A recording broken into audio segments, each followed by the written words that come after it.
पिशाच वदन क्रूर कलिश्च कलह प्रिय। कलयुग कलह से बड़ा प्रेम करता है और कलयुग के जो सेवक होते हैं, कलयुग के जो एजेंट होते हैं, उनको भी कलह से बड़ा प्रेम होता है।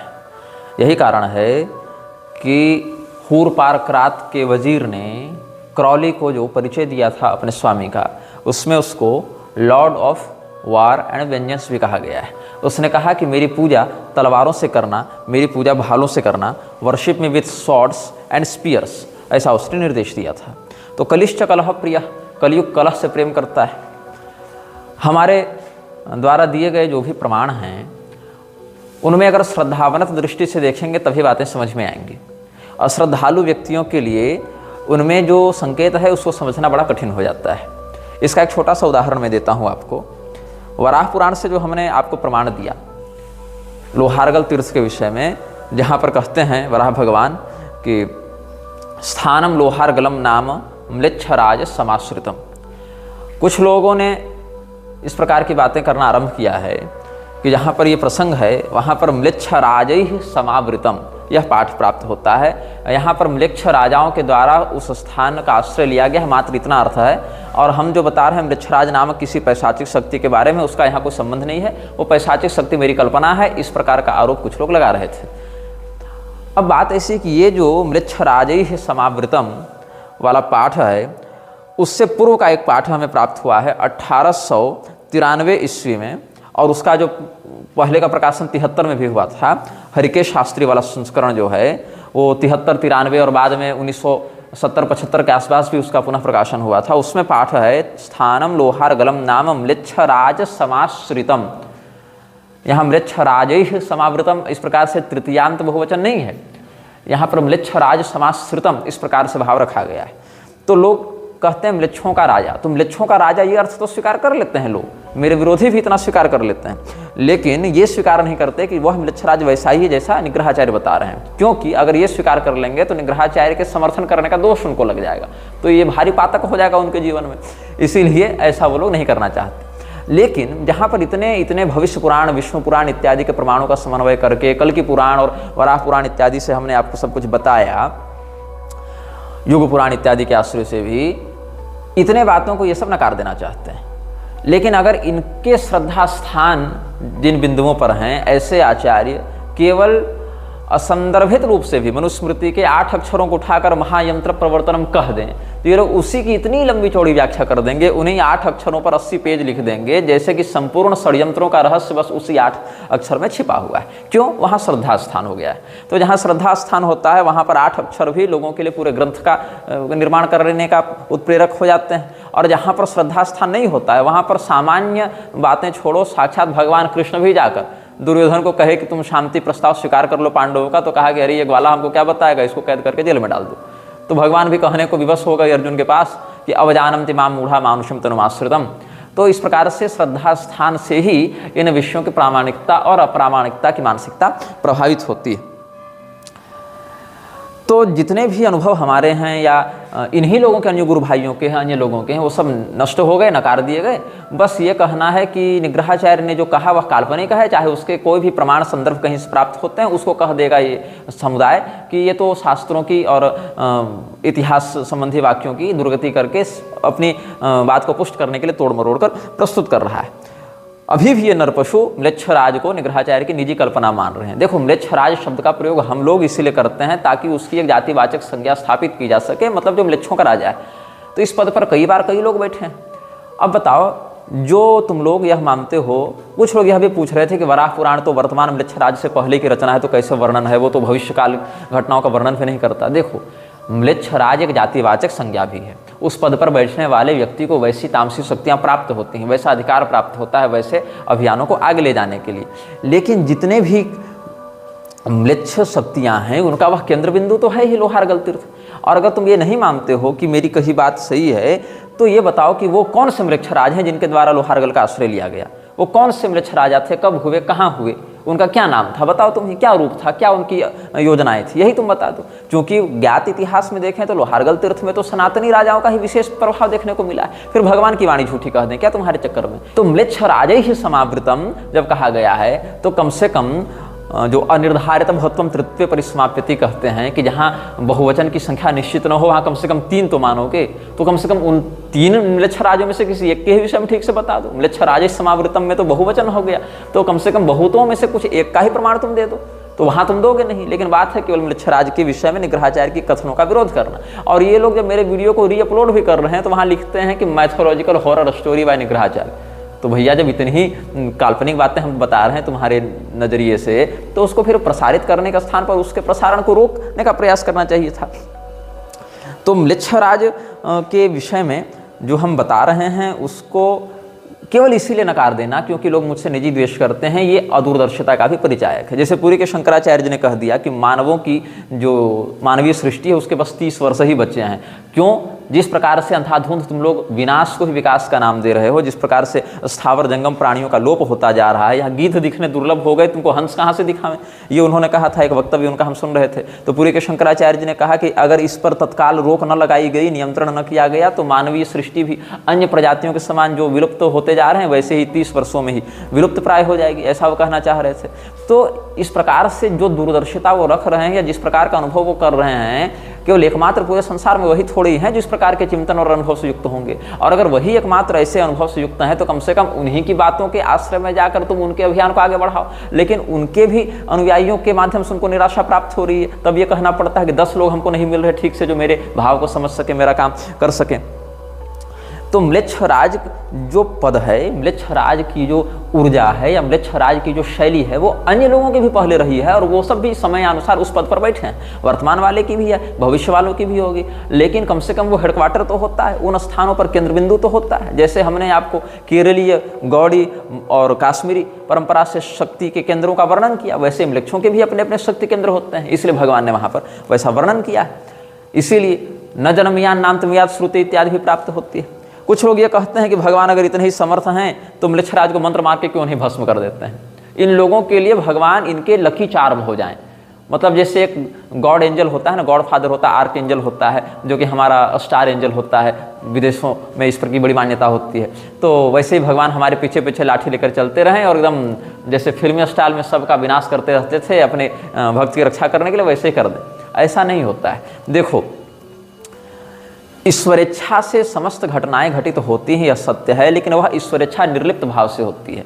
जैसे कोई भी घटना किसी काल विशेष में ही घटित होगी, किसी स्थान, किसी देश, किसी काल के आश्रय से ही कोई घटना घटित होती है, तो उस देश, उस काल, उस स्थान के अभाव में वह घटना घटित नहीं होती। मतलब उस घटना के होने में देश, काल, दिशा इत्यादि का स्थान है, उसका महत्व है, उसकी उपलब्धता होनी चाहिए। वैसे ही ईश्वरेच्छा के बिना कोई घटना घटित नहीं होती है। ईश्वरेच्छा भी काल, देश, दिशा इत्यादि के ही समान एक अनिवार्य निमित्त है किसी भी घटना के होने में, लेकिन वह ईश्वरेच्छा जो है वह आसक्ति युक्त नहीं होती, वह निर्लिप्त होती है। जैसे किसी स्थान पर यज्ञ कर दो या किसी स्थान पर कोई बलात्कार कर दे, उससे उस दिशा और काल को दोष नहीं लगता, उसमें उसके गुण का अधिग्रहण नहीं होता। इसीलिए जो परब्रह्म के तत्व को जानते हैं वे लोग भी तत्त्ववित्त महाबाहो गुणकर्म विभागयो गुणा गुणेषु वर्तन्त इति मत्वा न सज्जते। इस प्रकार से भगवान ने कहा कि वो लोग इसमें व्यामोहित नहीं होते, क्योंकि वो जानते हैं कि यह प्रणाली ऐसे ही कार्य करती है।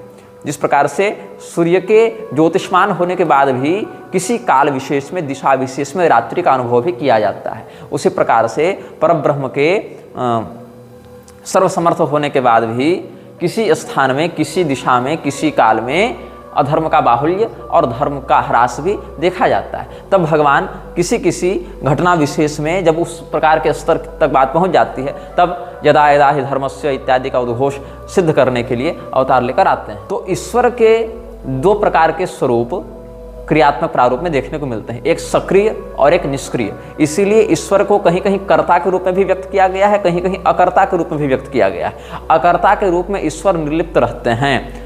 जिस प्रकार से सूर्य के प्रकाश के अभाव में रात्रि हो जाती है, लेकिन इससे सूर्य की महत सत्ता, उसकी ज्योतिषमत्ता पर प्रभाव नहीं पड़ता है, वैसे ही जहाँ पर ईश्वरीय सिद्धांत का या ईश्वरीय अनुशासन का अभाव देखने को मिलता है, ईश्वर प्रोक्त अनुशासन का अभाव देखने को मिलता है, वहाँ आसुरी संपदाएं विशेष करके उपद्रव करती हैं। लेकिन ईश्वर का जो कर्ता भाव है, जहाँ पर वो सक्रिय होते हैं, सक्रिय कैसे होते हैं? किसी न किसी गुण का, किसी न किसी काल का आश्रय लेकर, या संभवाम्यात्म माया इत्यादि के वचनों से आश्रय लेना तो सही शब्द नहीं होगा, क्योंकि ईश्वर जो है वो इनके उद्भव करता है, इनसे उद्भूत नहीं होते हैं।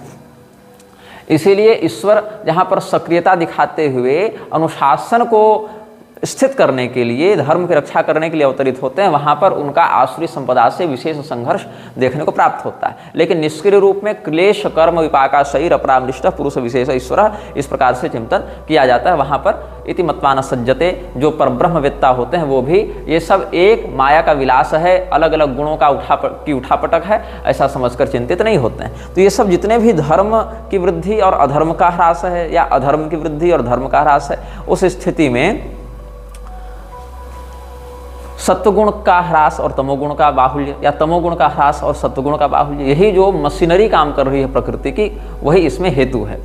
तो भगवान ऐसा नहीं कि कोई मंत्र मार के किसी को जगा दें या किसी को मिटा दें, वो केवल उस घटना को घटित होने के लिए जो माया के द्वारा गुणों को उपस्थित किया गया है, उसकी इच्छानुसार समर्थनात्मिका वृत्ति रखते हैं कि हाँ ये घटना घटित हो रही है, बस इतना ही।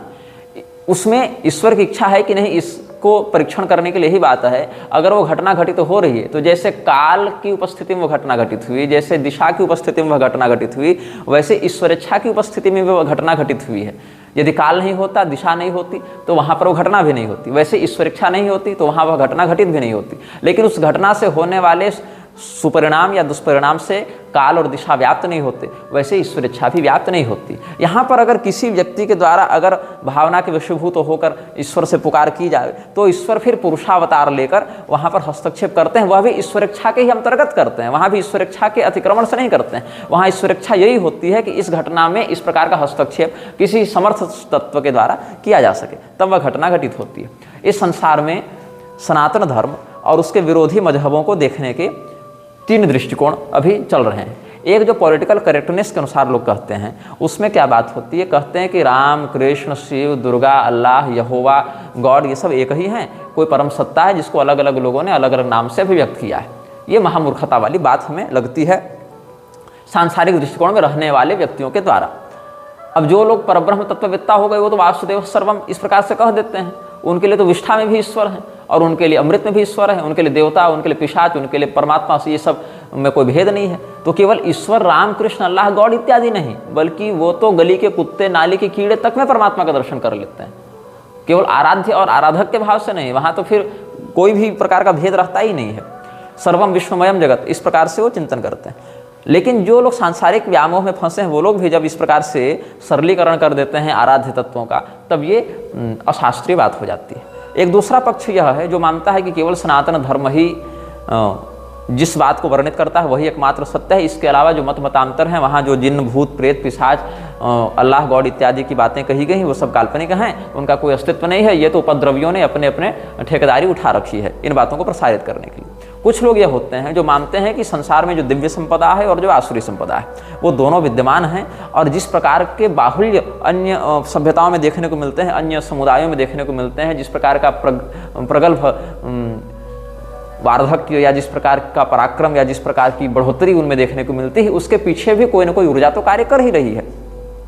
तो यह चिंतनीय है कि जैसे देवता थे त्वष्टा, जैसे ऋषि हैं च्यवन, लेकिन इन्होंने भी आभिचारिक प्रयोगों के माध्यम से वृत्रासुर को, मदासुर को उद्भूत कर दिया देवराज इंद्र के विरुद्ध। तो देवताओं से आसुरी संपदा का विकास हो गया। और जैसे आप देख सकते हैं, मेघनाद था तो असुर, लेकिन ब्रह्मास्त्र इत्यादि का प्रयोग करके देवताओं की उन शक्तियों का प्रयोग कर लेता था। तो कई बार यह देखने को मिलता है, जैसे शाल्व ने भगवान महादेव की तपस्या करके, या सुदक्षिण ने शिव जी की कृपा से आभिचारिक शक्तियों को प्राप्त किया था।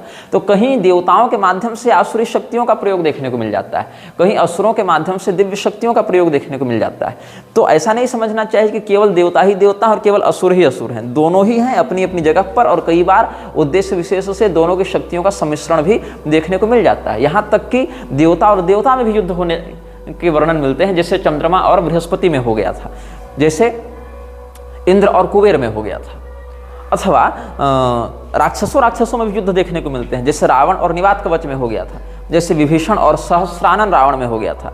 तो दैवीय संपदा और आसुरी संपदा के मध्य तो संघर्ष होता ही है, किंतु देवी और दैवीय संपदा के बीच भी संघर्ष हो जाता है, आसुरी और आसुरी संपदा के मध्य भी संघर्ष हो जाता है। और स्वयं को बहुत बड़ा श्रेष्ठ दिखाना या बहुत ताकतवर दिखाना या सर्वोच्च सत्ता के रूप में दिखाना, ये तो आसुरी संपदा वाले भी, पैशाचिक सत्ता वाले भी करते रहते हैं। भगवान ने गीता के 16वें अध्याय में इसका संकेत व्यक्त किया ही है, जहाँ कहते हैं आढ़्यो भी जनवानस्मि कोन्योस्ति सदृशो मया, कौन है मेरे टक्कर में, कौन है मेरे समान, जिसकी प्रसिद्धि, किसकी हैसियत हमसे ऊपर हो गई। इस प्रकार से वो दंभ का विस्तार करते रहते हैं।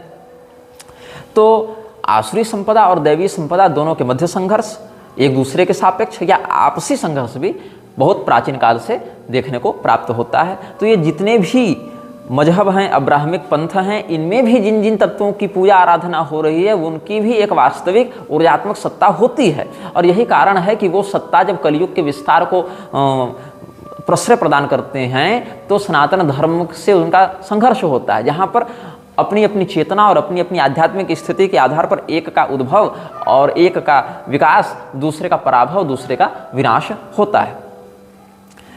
तो हमने जब इस्कॉन इत्यादि के विषय में भी कुछ संकेत किया था तो लोग कह रहे थे कि मध्वाचार्य जी की प्रतिमा में भी ऐसे प्राण मुद्रा इत्यादि का संकेत देखने को मिलता है। वो तो द्वैतवादी थे, इसलिए दो हैं, इस प्रकार से दो अंगुली दिखा रहे हैं। देखो, मध्वाचार्य जी के जो प्राचीन चित्रादि हैं वहाँ पर ऐसे वाली मुद्रा ही अधिकतर देखने को मिलती है। ये वाली मुद्रा जो है वो इस्कॉन के बाद से ही अधिक चित्र इत्यादि में प्रसारित होती रही है। लेकिन अगर इस प्रकार की मुद्रा की भी हम बात करें, जैसा नृसिंहादि भगवान के भी विग्रह में या चक्रधारण इत्यादि के विषय में भी ऐसे कहीं कहीं देखने को मिलता है। मेरा भाव पहले ही हमने स्पष्ट कर दिया है, ये क्या है, ये बंदूक है, ये मुद्रा बंदूक है।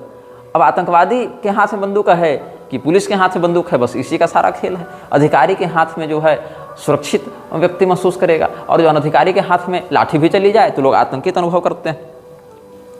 तो जो मनुष्य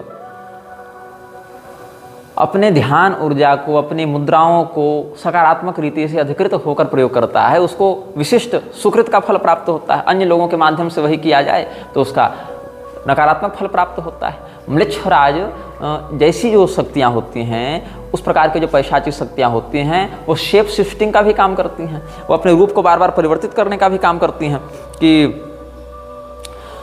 कभी जैसे धुंधकारी का हमने उदाहरण दिया था, क्वचिन में सक्रिन में शुक्रिन हस्ती, तो कई बार वो भेड़ा बन जावे, कभी हाथी बन जावे, कभी पुरुष बन जावे। महिषासुर भी इस प्रकार से अपने अलग अलग रूप को बदलता था। राक्षस भी अलग अलग रूप को धारण करके युद्ध इत्यादि करते ही थे काम रूप होने से। तो कई बार गधे के समान मुखाकृति वाला, कई बार बाज के समान मुखाकृति वाला स्वरूप धारण करके ये सब लोगों को भ्रमित करते हैं। अब यहाँ पर कोई व्यक्ति हैं जिन्होंने कमेंट किया था, जिन्होंने कहा कि जब उन्होंने टेरेसा वाला विषय मेरे वीडियो में देखा और वो सब जो देखे थे उन्होंने इंटरव्यू, तो उन्होंने कहा कि एक फिल्म भी आई थी हेरेडिटरी के नाम से। In that film the grandma is involved in some cult of Solomon who takes on a male body but uses a female soul as vessel. वो एक फिल्म आई थी हेरेडिटरी, जिसमें कोई दादी है जो ऐसी किसी गिरोह की सदस्य थी, सुलेमान के किसी गिरोह की सदस्य थी, जो किसी पुरुष का आश्रय लेकर आता था, लेकिन वो किसी महिला को अपने वैसल के रूप में प्रयोग करता था। और म्लेच्छराज के नियमों को अगर आप ध्यान से सुनेंगे तो वहाँ पर भी फीमेल बॉडी को वैसल के रूप में बताया गया है। अब जैसे खाब और खू इत्यादि के विषय में जो हम बता रहे थे पिछले अनुभाग में, खाब और खू जो है प्रकाश को और सितारे को कहते हैं। लेकिन आप प्रथम अध्याय के तीसरे नियम को पढ़ेंगे तो पता चलेगा वहाँ प्रकाश और सितारा कौन है।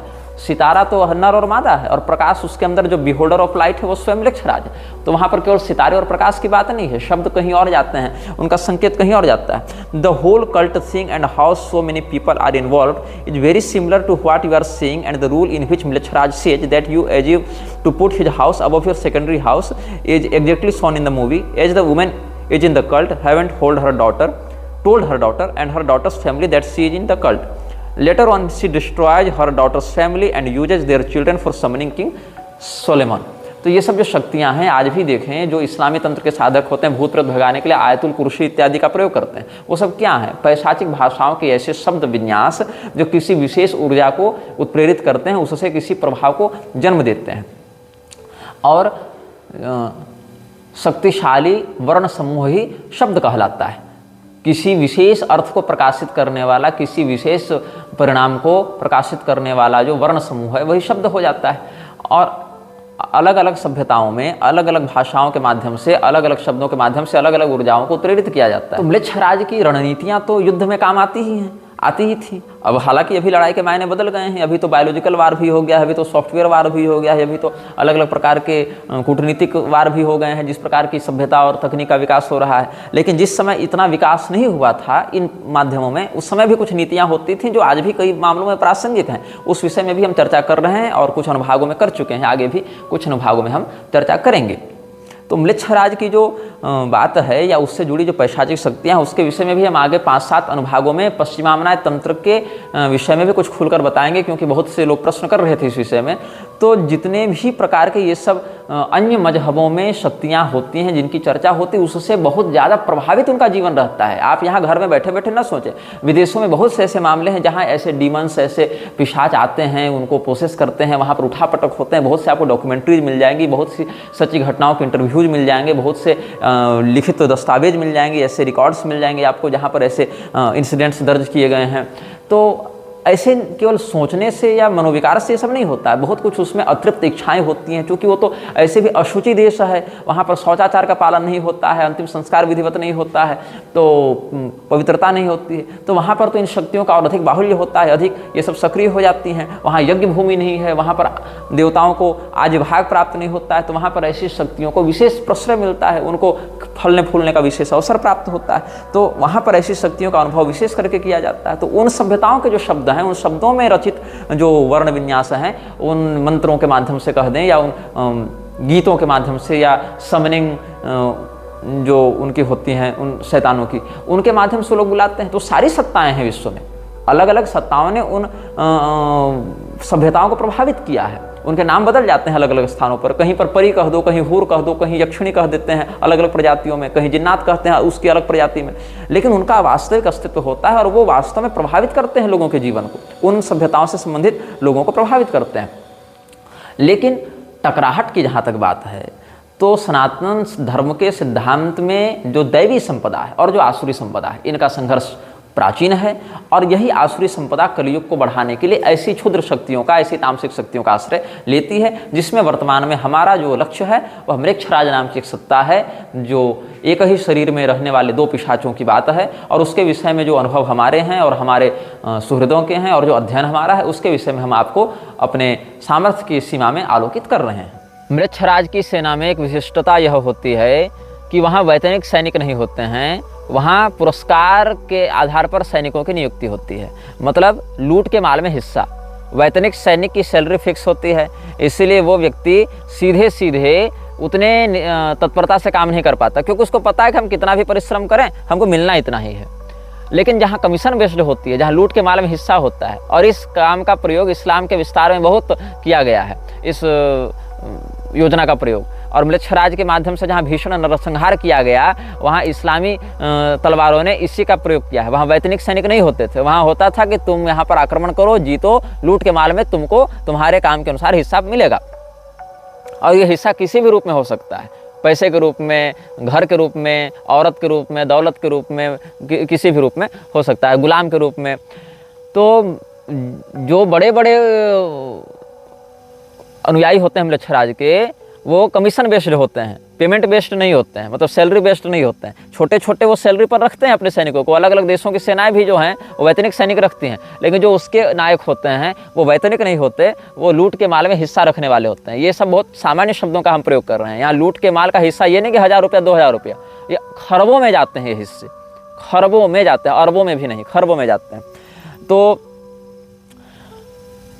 म्लेच्छराज के सैनिक उत्तर पक्षीय योजना बनाते हैं, पूर्व पक्षीय योजना नहीं बनाते। मतलब वो स्वयं से पहले कोई योजना बनाकर आक्रमण नहीं करते, वो इस बात को ध्यान में रखते हैं कि सामने वाले की योजना के सापेक्ष हम योजना बनाएं। अगर कभी हमको पहले आक्रमण करना भी पड़े तो हम उसी योजना से आक्रमण करें जिस प्रकार की योजना सामने वाला पहले बना चुका है। इसके लिए वो 2 काम करते हैं। पहला, या तो उसकी सेना से कोई घुसपैठ करके अपने यहाँ मिला लें किसी गुप्तचर को, जो इनसाइडर हो, जो वहाँ इन्फॉर्मेशन देता रहे, जो वहाँ की बातों को गुप्तचरी करके हम तक पहुँचाता रहे। या फिर अपने दुश्मन के खेमे में अफवाह उड़ाते हैं, दुश्मन के विषय में, तुम्हारे सैन्य शक्ति के विषय में, तुम्हारे राजनीतिज्ञता के विषय में अफवाह उड़ती है। तो वहाँ जनता की जो प्रतिक्रिया होती है या विपक्षी सैनिकों के मध्य जो प्रतिक्रिया होती है, उससे ये लोग निर्णय लेते हैं कि ये सामने वाले में एकता कितनी है और सामने वाले के पास संसाधन कितने हैं।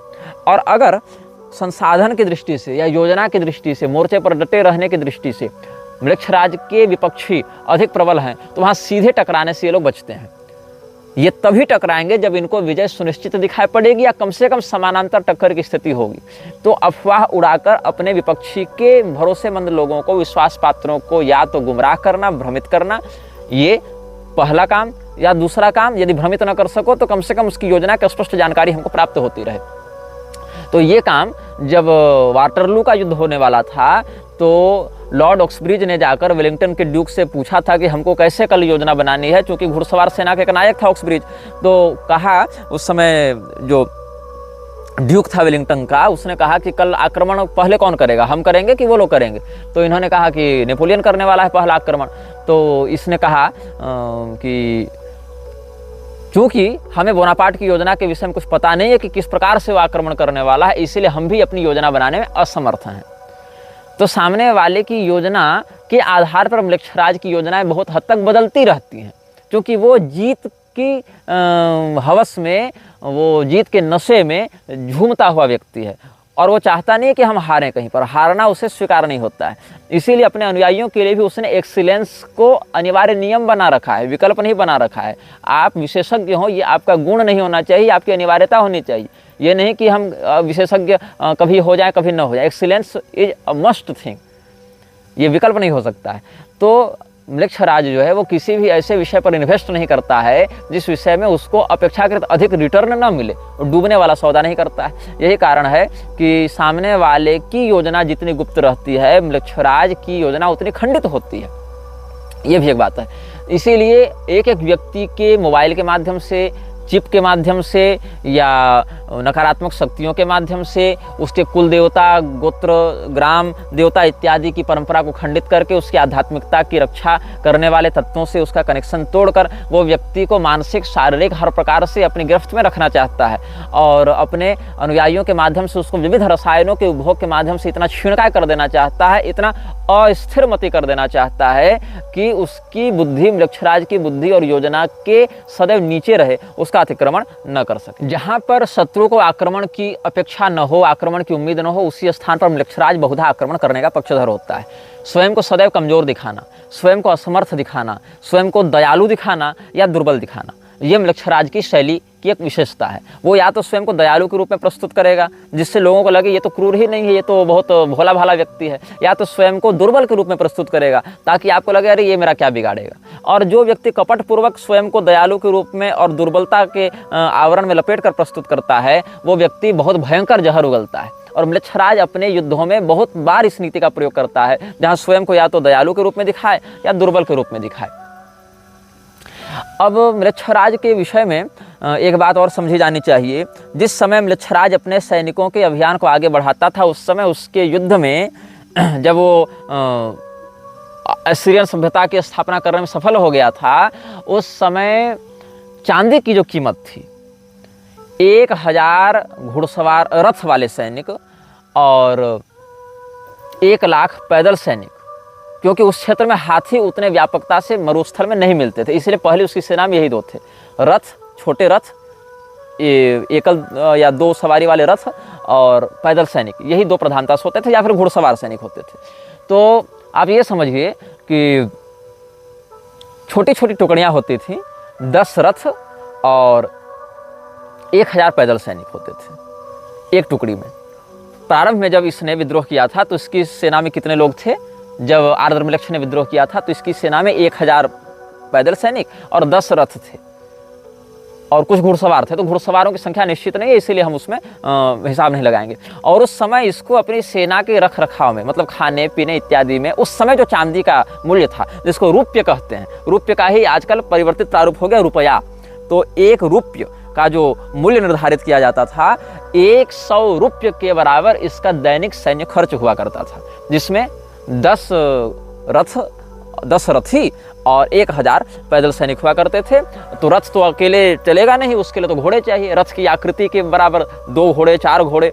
तो मृक्षराज की सेना जब बढ़ती गई तो इसी छोटी छोटी टुकड़ी की कई श्रेणियां बनाई गईं और सामान्यतया इसकी सेना 1000 रथ और 1 लाख पैदल सैनिक वाली होते थे। रथ से 100 गुना अधिक संख्या होती थी पैदल सैनिकों की, और इस प्रकार की इसने 100 टुकड़ियां बनाई। और उस समय इसका खर्च जो है वो घट गया आश्चर्यजनक रूप से। मतलब 10 रथ और 1000 सैनिक रखने में इसको 100 रुपया रोज लग रहा था, चांदी के मूल्य के अनुसार, 100 सिक्के चांदी के। लेकिन जब इसने अपनी सेना का विस्तार 100 गुना किया तो खर्चे इसके 10% ही रह गए। इसका कारण क्या है? यदि 10 लोग अपना खाना अलग अलग बनाएं तो उनका खर्च आप जोड़ लीजिए, और 10 लोगों का परिवार एक जगह खाना बनाए तो उसका खर्चा जोड़ लीजिए, अपेक्षाकृत खर्च बहुत कम हो जाता है। ऐसे ही 10 लोग अपनी अपनी कार लेकर बाहर निकलें, इसका खर्च जोड़ लीजिए, या 10 लोग एक ही गाड़ी का आश्रय लेकर आगे जाए, उसका खर्च जोड़ लीजिए। तो ये जो भी कॉस्ट कटिंग होता है इसको बहुत अच्छे से समझा जा सकता है। और म्लेच्छराज की सेना जब चलती थी, अब तो उसने अपनी युद्ध नीतियां बदल दी। अब तो वो स्वयं सेना का नेतृत्व करता हुआ दिग्विजय करता नहीं है, या उस प्रकार से कार्य करता नहीं। अब तो वो केवल हेडक्वार्टर में बैठा बैठा कंट्रोल करता है, और उसके लिए सारे देशों की सेना ट्रेनिंग लेती है, टैक्स कलेक्ट करती है, और उसका बिजनेस तो बहुत आगे बढ़ गया, और युद्ध भी लड़ती है, उसको प्रॉफिट भी देती है। और म्लेच्छराज कोई पैसे का तो है नहीं भूखा कि हम जो है सो यहाँ से इतना कमीशन आ जावे, इतना चंदा आ जावे, इतना इस ठेकेदारी में कमीशन मिल जावे और हम वैभवशाली हो जाएं। उसकी शक्तियाँ तो पैशाचिक तत्वों से प्रेरित हैं, इसीलिए वो वैसे वैभव का उपभोग करता है। तो जो म्लेच्छराज की सेना चलती थी उस समय उसके पास अन्न का इतना भंडार होता था कि वो 1000 कोस तक की यात्रा कर सके। आज की स्थिति में देखें तो लगभग 3-3.5 किलोमीटर तक उसके सैनिक बिना अन्न जल के अभाव के ही चल सकें। जल इत्यादि तो प्राप्त हो जाएंगे, लेकिन अन्न के अभाव के बिना ही चल सकें, इतना भंडार उसके पास होता था।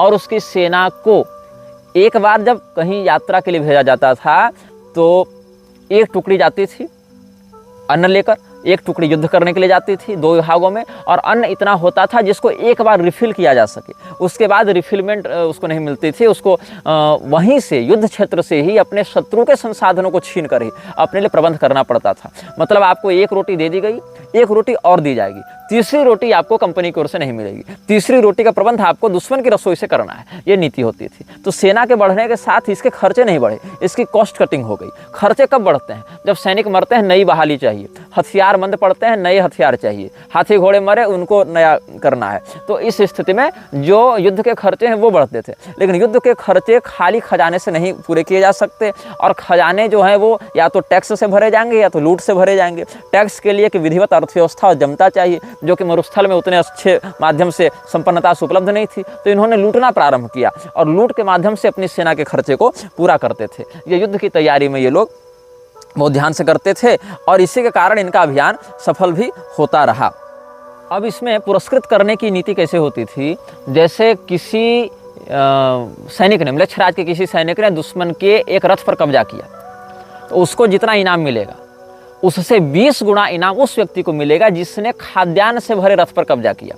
मतलब खाद्यान्न से भरी कोई गाड़ी पर उसने कब्जा किया है तो उसको जितना इनाम मिलेगा उससे 20 गुना कम इनाम मिलेगा उस व्यक्ति को जिसने हथियारों से भरी गाड़ी पर या युद्ध में प्रयोग होने वाले रथ पर कब्जा किया है। क्योंकि हथियार से अधिक महत्व होता है अन्न का।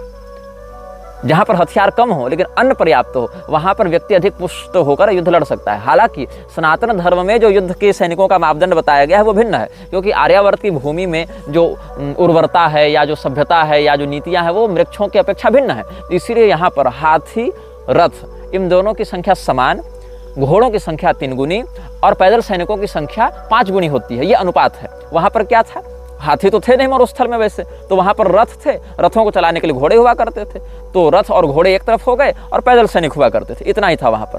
तो रथ और घोड़ों की संख्या से पैदल सैनिकों की संख्या 100 गुना होती थी, क्योंकि हर व्यक्ति के पास घोड़े नहीं है, रथ नहीं है, लेकिन पैदल सैनिक तो हैं ही। इसीलिए 100 का अनुपात होता था वहाँ पर, 1 का अनुपात 100 से टकराता था। भारत में क्या था? भारत में जो सनातनी मर्यादा है उसमें अस्त्र शस्त्रों की जहाँ बात है तो हाथी और रथ की संख्या समान, घोड़ों की संख्या 3 गुनी और पैदल सैनिकों की संख्या 5 गुनी होती थी। यही अक्षौहिणी में भी लागू किया जाता था, जहां एक अक्षौहिणी सेना में महाभारतीय गणना के अनुसार 21,870 हाथी, 21,870 रथ, 65,610 घोड़े, घुड़सवार सैनिक और 1,09,350 पैदल सैनिक होते थे। ये अनुपात वहां पर लगाया जाता था। तो जो भी युद्ध लड़ेगा व्यक्ति वो 20 गुना मूल्य होगा जो ये अन्न वाली लूट है उसका, उस लूट के सापेक्ष जो हथियार वाली लूट है, मतलब हथियार वाली गाड़ी लूटो या अन्न वाली 20 गाड़ी या अन्न वाली 1 गाड़ी लूटो, उसका जो पुरस्कार है वो बराबर होता था। और जिस व्यक्ति ने 10 रथ लूटे उसको हिस्से में 1 रथ मिलता था, मतलब लूट का दशांश उसको प्राप्त होता था।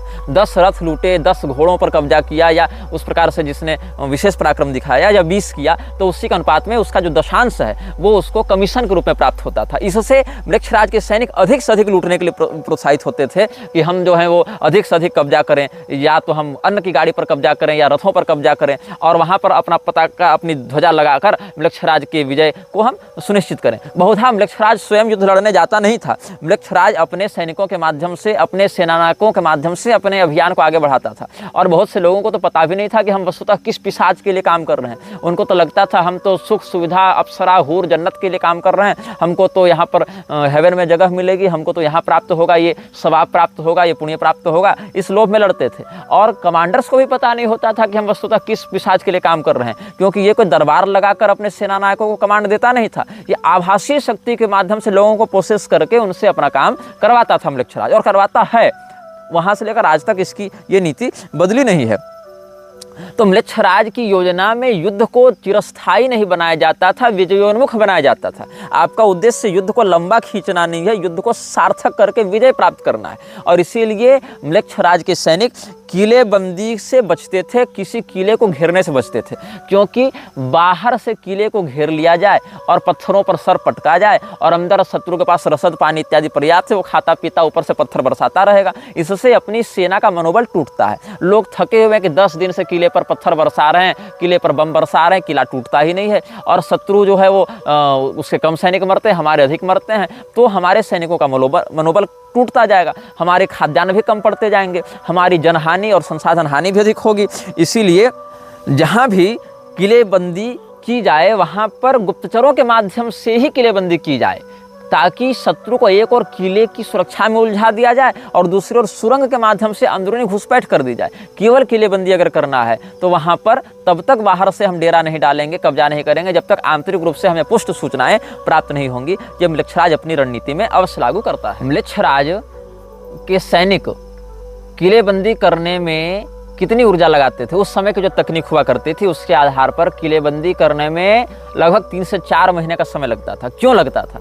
जितना बड़ा किले का क्षेत्र है उतने लोगों के साथ, उतने हथियारों के साथ पहुंचना। अब ऐसा नहीं कि हमारे पास 1000 सैनिक हैं और किले को घेरने में ही हमको जो है 50,000 सैनिक लगे, इतना बड़ा किला तो घेर कर क्या फायदा होगा, कहीं से भी रगड़ दिए जाएंगे। इसीलिए घेरना तब है जब शत्रु के सैनिकों से हमारी सेना की संख्या लगभग 10 गुनी हो। शत्रु के 100 सैनिक हो तो हमारे 1000 हो, शत्रु के 1000 हो तो हमारे 10,000 हो। इस अनुपात में अगर चल रहे हैं आप, तभी हम किले को घेरेंगे। यदि 5 गुना बड़ी हमारी सेना है तो हम घेरेंगे नहीं, हम सीधे सीधे युद्ध करेंगे। मतलब वहाँ किले के अंदर और बाहर वाली स्थिति नहीं रहेगी। कैसे सीधे सीधे युद्ध करेंगे? तो हम किले के बाहर के क्षेत्रों को ध्वस्त करेंगे, ऐसे क्षेत्रों पर आक्रमण करेंगे, ऐसे गांव पर आक्रमण करेंगे जहाँ पर शत्रु के कारखाने लगे हों, जहाँ पर शत्रु की अर्थव्यवस्था चलती हो। अर्थव्यवस्था किले से तो चलती नहीं, वो तो बाजार से चलेगी, वो तो फैक्ट्री से चलेगी, वो तो कारीगरों के कस्बों से चलेगी। तो कारीगरों के कस्बों पर जाकर आक्रमण करो तो आयात निर्यात प्रभावित होगा। किसानों के खेतों पर आक्रमण करो, जल के स्रोत को प्रदूषित करो। तो बाहर जब उत्पात होगा तो मजबूरी में जो हमारा शत्रु है उसकी सेना को किले से बाहर आकर युद्ध लड़ना पड़ेगा। तो 10 गुनी सेना है तो हम बाहर किले को घेर सकते हैं। अगर 5 गुनी सेना है तो बाहरी उत्पात करेंगे, शत्रु को बाहर निकलने के लिए मजबूर करेंगे। अगर हमारी सेना शत्रु की सेना से 2-3 गुना बड़ी है तो हम सेना को 2-3 हिस्सों में बांटेंगे। एक सामने से युद्ध करेगा, एक पीछे से आक्रमण करेगा, और एक दोनों को बैकअप देने के लिए, रीइंफोर्समेंट के लिए तैयार रहेगा। अगर हमारी सेना और शत्रु की सेना बराबर टक्कर की है तो हम युद्ध से बचेंगे, प्रयास करेंगे, उसको लालच दिया जाए। साम दाम दंड भेद है ना सनातन धर्म में भी, तो हम लोग तो भूलते जा रहे हैं, लक्ष्य अपनाते जा रहे हैं।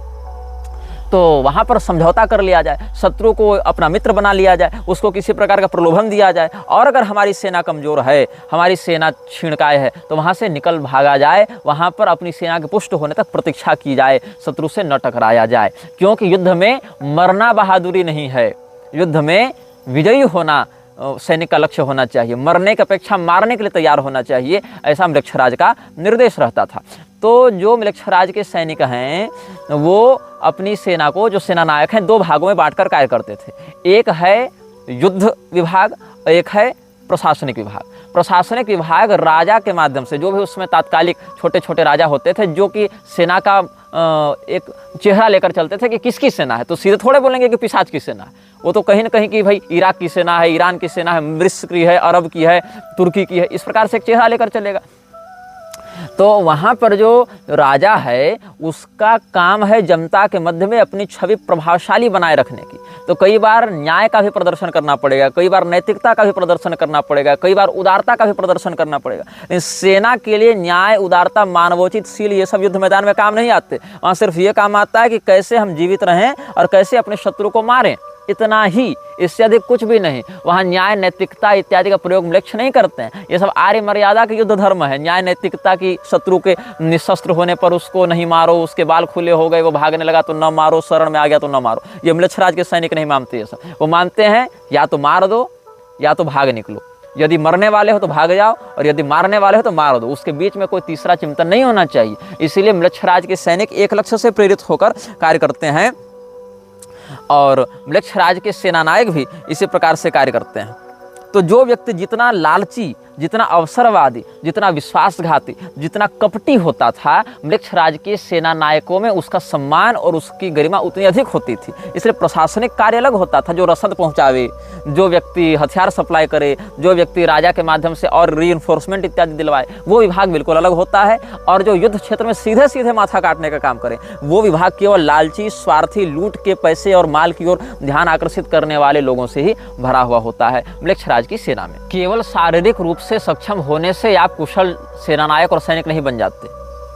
वू हो नाम का एक व्यक्ति था चीन में, जो 160 किलो तक के पत्थर को बड़ी सरलता से उठा लेता था। एक लीशु नाम का एक व्यक्ति हुआ करता था, उसकी दृष्टि इतनी तीव्र होती थी कि अगर 100 फीट भी दूर कोई राई का दाना रखा हुआ है, इतना सूक्ष्म वो देख लेता था। लेकिन क्या ये प्रसिद्ध योद्धा के रूप में हो पाए? इतना शारीरिक बल होने के कारण, दृष्टि इत्यादि इतनी प्रखर होने के कारण भी, बाद भी ये लोग अच्छे सेना नायक के रूप में थोड़े ख्यापित हो पाए। क्योंकि सेना नायक होना या अच्छा सैनिक होना केवल शारीरिक रूप से प्रबल होने पर या मांसपेशियां तगड़ी हैं या नज़र और कान बढ़िया हैं, इससे निर्धारित नहीं होता है। बात ऐसी है कि जिस व्यक्ति की सैन्य कुशलता अधिक होती है, राजा उसके काम में दखलंदाजी भी नहीं करता। राजा को इससे मतलब नहीं होना चाहिए कि हमारा जनरल किस प्रकार का नैतिक व्यवहार कर रहा है अपने शत्रु या अपने सैनिकों के साथ। उसको बस इस काम से मतलब होना चाहिए, यदि इसके पास सैनिक हैं और यदि सैनिक इसकी बात मान रहे हैं और यदि ये परिणाम को मेरे पक्ष में परिवर्तित करने की योग्यता रखता है, तो इसको फुल फ्रीडम दी जाए, इसको इसके काम में हस्तक्षेप न किया जाए। क्योंकि अगर हस्तक्षेप किया जाएगा तो सेना नायक के मामले में ये मन में एक भाव यह उठेगा कि ये राजा तो हमारा मालिक बनना चाहता है, ये दखलंदाजी कर रहा है, मतलब स्वयं को हमसे अधिक योग्य समझता है, तो उसके हित कहीं न कहीं उससे टकराने लगेंगे। तो राजा को, म्लेच्छराज को अपने सेना नायक से बस इसी बात का मतलब है, उसके मन में हमारी वफादारी है कि नहीं, बस एक बात। दूसरी, उसमें किसी भी स्थिति में हमें विजयी बनाने की योग्यता है कि नहीं। बाकी आप कुछ भी क्रूरता कर दें, कुछ भी कर दें, उससे म्लेच्छराज को कोई मतलब नहीं होता। आप यदि म्लेच्छराज के प्रति वफादार हैं और यदि आप में उसके अभियान को विजय में परिवर्तित करने का सामर्थ्य है, तो आप एक कुशल सेना नायक हैं उसके लिए, और कुछ नहीं। इसीलिए जो व्यक्ति स्वयं के विषय में और अपने शत्रु के विषय में स्पष्टता से जानता है, वही इस प्रकार के योग्यता को भी धारण करता है कि विजयी हो सके।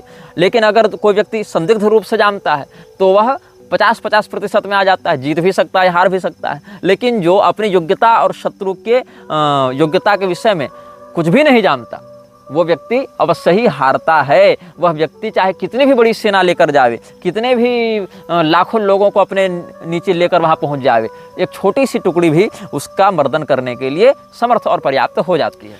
कभी भी म्लेच्छराज अपने सैनिकों को अनावश्यक कूच नहीं करवाता था। ये नहीं कि यहाँ बैठे तो वहाँ चले जाओ, वहाँ बैठे तो यहाँ आ जाओ। युद्धाभ्यास करना है। युद्ध में यदि अभ्यास का अभाव रहेगा तो आप प्रमादी हो जाएंगे और आप खून इत्यादि देखकर विचलित हो जाएंगे, मार काट और उस माहौल में जिसको बदहवास हो जाना कहते हैं वो हो जाएंगे, आप तुरंत वहाँ पर घबरा जाएंगे। इसलिए युद्धाभ्यास तो करते थे ये लोग, और युद्धाभ्यास को बनाए रखने के लिए बहुत से ऐसे रिचुअल्स किए गए हैं म्लेच्छराज के द्वारा, जिसमें छोटे छोटे बच्चों की बलि देना है, और जिस पशु को आप बचपन से पालते हैं उसकी बलि देना है, और जिस बच्चे को आपने जन्म दिया उसे भी खा जाना है। इस प्रकार से मन को इतना अधिक क्रूर और पिशाच के समान बनाए रखा जाता है म्लेच्छराज के द्वारा कि समय आने पर वो बड़े बड़े युद्धों में हिचकिचाए नहीं। तो उसके लिए कैसे, रोज रोज तो युद्ध लड़ा नहीं जाएगा, तो लेकिन मन में वो खून खराबा, वो सब जो नकारात्मकता है उसको बनाए रखने के लिए ये सब छोटे या बड़े स्तर पर किया जाता रहा। तो इसमें कहा जाता था जैसे विश्व में कितने रंग हैं, तो कहा कि सूर्य के प्रकाश से जितने रंगों का अनुभव किया जाता है रंग उतने ही हैं। ये एक सामान्य बात तो हो गई। तो सूर्य के प्रकाश में कितने रंग हैं, तो कहा 7 रंग हैं। इंद्रधनुष के माध्यम से जितने रंग दिखते हैं उतने ही रंग विश्व में होते हैं, ठीक है।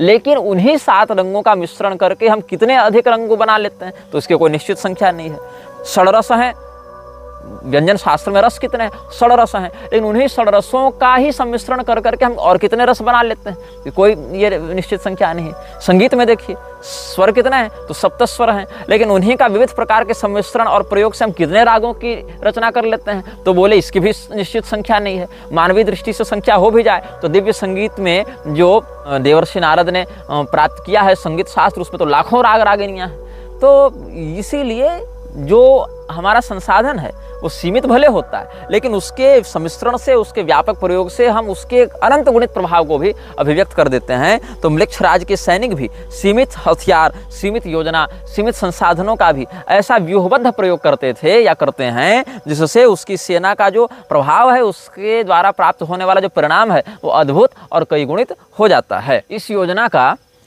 एक और प्रारूप समझा जा सकता है कि शत्रु के सामने अपनी सेना के सबसे कमज़ोर पहलू को प्रदर्शित करने की योजना म्लेच्छराज की रहती है। अच्छा, इसमें एक और आपको हम लौकिक उदाहरण देंगे। जब एक बार चीन में विद्रोह हुआ था, तो चीन में उस विद्रोह में हसी युंगनू ने राजा के विरुद्ध विद्रोह कर दिया। उस समय वहाँ एक सम्राट था जिसको काओसू कहते थे। तो काओसू ने कहा अपने सेना नायक को कि गुप्तचरों को जाकर देखो कि वो जो हमारा विद्रोही है वो कितना सैन्य सामर्थ्य रखता है। तो ये लोग जब गए जांच पड़ताल निरीक्षण देखी करने, तो देखे कि अरे इसके सैनिक तो हैं लेकिन बड़े कमज़ोर हैं, इसके घोड़े बड़े मरियल हैं और इसके जो सैनिक हैं वो बड़े नशेड़ी हैं, बड़े शराबी हैं, इनमें कोई सामर्थ्य नहीं है। तो ये सब आकर रिपोर्ट किए कि महाराज वो विद्रोह कर लिया है जनाधार के आधार पर, लेकिन सैन्य सत्ता उसकी ठीक नहीं है। क्योंकि विद्रोही ने क्या किया था, अपने वास्तविक जो योद्धा थे उसके, जो कर्मठ सेना नायक थे उसके, और जो उसके ताकतवर मजबूत घोड़े थे, अच्छे तीरंदाज थे, वो सारे तीरंदाज को इसने छिपा कर रखा था, विखंडित विकेंद्रीकृत रखा था। वो सब घोड़ों को इसने युद्ध से बाहर वाले क्षेत्रों में छिपा कर रखा हुआ था। जहां उसका मुख्यालय था वहां रखा नहीं था। युद्धाभ्यास के लिए जिन सैनिकों को लगाकर खड़ा किया गया था वो सब नाटक करते थे युद्ध के अभ्यास में। उनके तलवार कमजोर थे, उनके जो तीरंदाज थे वो जब युद्धाभ्यास करते थे तो 10 तीर मारे, 1 तीर निशाने पर लगे।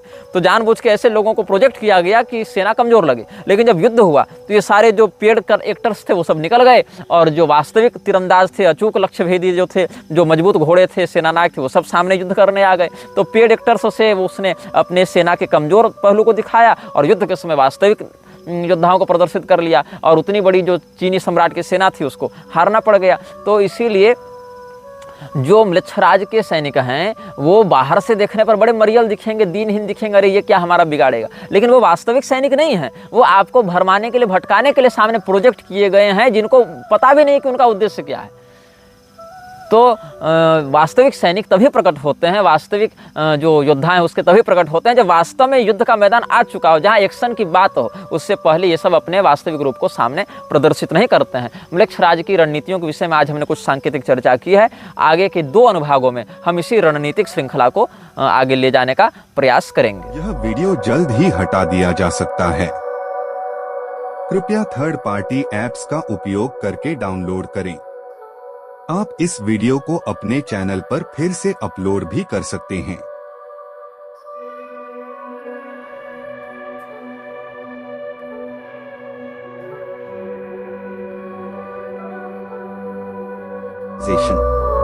This video may get deleted soon. Please download using third-party apps. You may also re-upload this video on your channels. Thank you.